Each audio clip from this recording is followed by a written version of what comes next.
Good afternoon. I'm Erica Sargent. Great to have you with us. I'm Joe Donlin. We begin here at 5 with breaking news. The tents are up, but not for long. Today, Governor J.B. Pritzker abandoned plans to build a migrant camp in Brighton Park, saying there are too many serious environmental concerns. Our drone capturing this video showing just how much construction was already done at the site at 38th in California.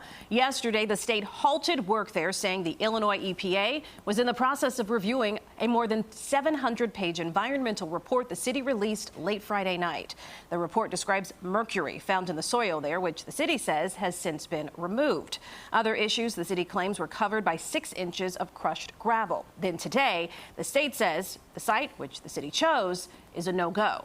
So how did this all come to be? CBS 2 political reporter Chris Tye live for us in the newsroom with what this does to the relationship between the governor and the mayor, and also what's next for migrants in Chicago. Chris? Joe and Erica, winter starts in 16 days. The promise by Mayor Johnson has been to have a more formal plan in place by that date. Today, a setback served up by the state as the clock ticks and the temps fall.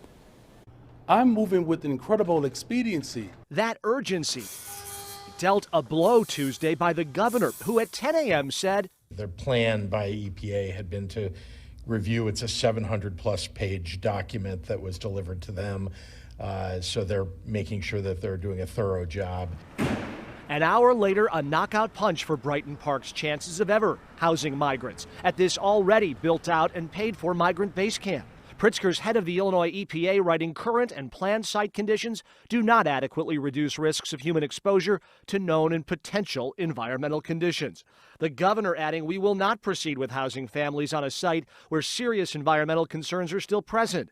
My administration remains committed to a data-driven plan to improve the asylum seeker response, and we will continue to coordinate with the city of Chicago as we work to expand available shelter through winter. The state of Illinois knew that this assessment was happening and felt confident enough to continue to build on this site and to go into a contract with Gardaworld. That's the company that built out the camp. So what's the mayor's plan B? As other folks have asked for plan B, I've been planning for plan B, C, and D, and F, E, and F from the very moment that I became the mayor of the city of Chicago.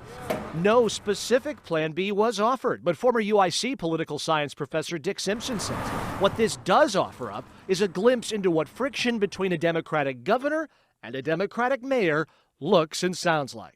The relations between Brandon Johnson and Governor Pritzker are a little tense. They're not on the same page. The city needs more money. The state has less to give. So there's tension.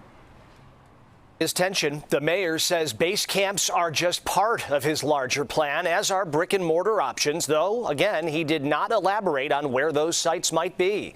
Back to the drawing board for the political hot potato as once again, winter arrives in 16 days.